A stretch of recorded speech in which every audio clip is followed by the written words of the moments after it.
हमारे YouTube channel science tech पे आपका स्वागत है। आज के इस वीडियो में हम CSTR रिएक्टर के बारे में डिस्कस करेंगे।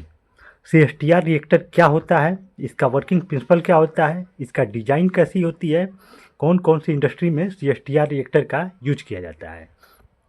CSTR रिएक्टर को कंटिन्यूअस स्टीरेटेड टैंक रिएक्टर बोला जाता है।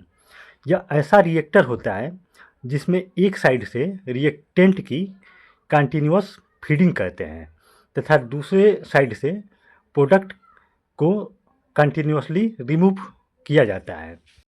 यहाँ पे इनलेट के थ्रू हम रिएक्टेंट को फीड करते हैं, आउटलेट के थ्रू प्रोडक्ट को रिमूव करते हैं। अब CSTR रिएक्टर को कंटिन्यूअस स्टीरेटेड टैंक रिएक्टर बोला जाता है। यहाँ पे स्टीरेटेड का मतलब ये हुआ कि इसमें एजिटेटर लगा होता है और स्टीरेटेड का मतलब यह हुआ कि इस रिएक्टर में लगातार एजिटेटर की हेल्प से एजिटेशन होता रहता है। इसमें लगातार एजिटेटर चलता रहता है और रिएक्टेंट की मिक्सिंग होती रहती है। अब हम देखते हैं कि इसका डिज़ाइन कैसा होता है, इस रिएक्टर का डिज़ाइन कैसा होता है। तो इसकी बॉडी जो होती है इस रिएक्टर की स्टेनलेस स्टील की बनी होती है। इसमें स्टेनलेस स्टील का बना एक टैंक होता है जिसमें रिएक्टेंट को कलेक्ट करके प्रोडक्ट का फार्मेशन करते हैं। इसमें एक एजिटेटर लगा होता है। ये देखिए ऊपर एक एजिटेटर लगा हुआ है जो एक मोटर से कनेक्ट है। एजिटेटर एक मोटर से कनेक्ट रहता है।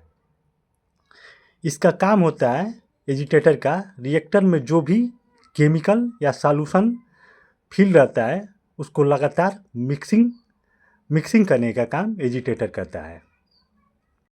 यहाँ पे दो पार्ट हो गया, एक इसकी बॉडी स्टेनलेस स्टील की और दूसरा पार्ट हो गया एजिटेटर। एजिटेटर मोटर से कनेक्ट है। अब देखते हैं रिएक्टर में और कौन कौन सी चीज़ें होती है। तो रिएक्टर में इनलेट और आउटलेट पोर्ट लगा रहता है। इनलेट पोर्ट का काम होता है कि यहाँ से हम रिएक्टेंट की फिलिंग करते हैं। रिएक्टेंट मतलब कोई भी सॉल्यूशन को फिल करते हैं, उससे क्या प्रोडक्ट हमें प्राप्त होगा ये हम देखते हैं। तो इनलेट से रिएक्टेंट की फिलिंग करते हैं और आउटलेट से प्रोडक्ट निकलता है। इसके अलावा आप देखते हैं रिएक्टर में, CSTR रिएक्टर में कौन कौन सी चीज़ें होती हैं। इसमें एक हीट ट्रांसफ़र इक्विपमेंट लगा होता है।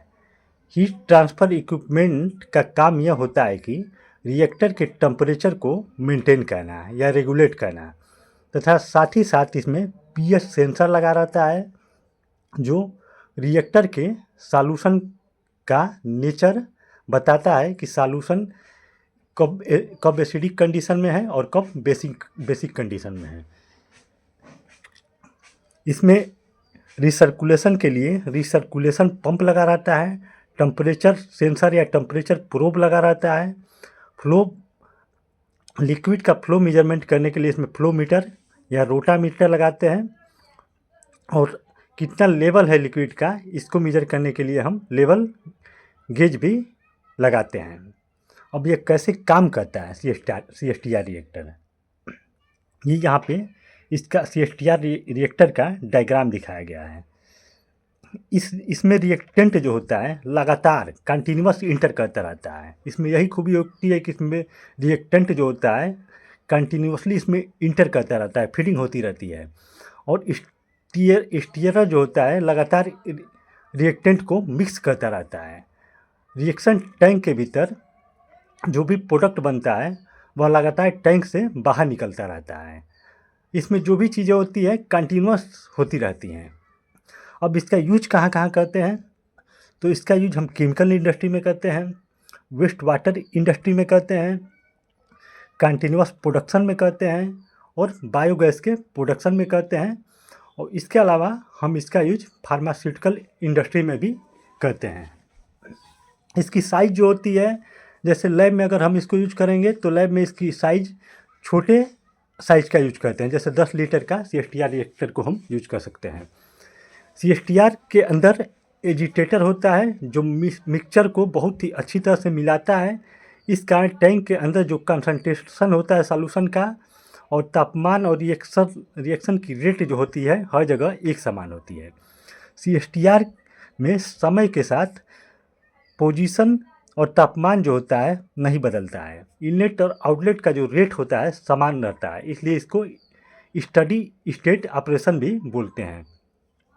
हालांकि इस रिएक्टर में मिक्सिंग जो होती है परफेक्ट होती रहती है, इसलिए जो भी प्रोडक्ट बाहर निकलेगा उसका स्ट्रक्चर में कोई इफेक्ट नहीं होता है, स्ट्रक्चर सेम ही रहता है।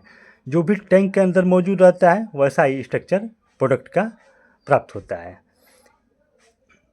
अब इस रिएक्टर के CSTR के अलावा और कौन कौन से नाम हैं, तो CSTR को मिक्स्ड फ्लो रिएक्टर बोलते हैं, बैक मिक्स रिएक्टर बोलते हैं, या वाट रिएक्टर भी बोला जाता है।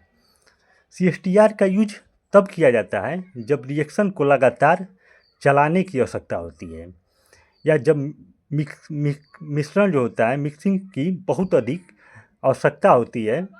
यदि बहुत अधिक कन्वर्जन चाहिए तो कई टाइप के CSTR रिएक्टर को एक सीरीज में जोड़ा जा सकता है, जिससे CSTR कैस्केड भी कहते हैं।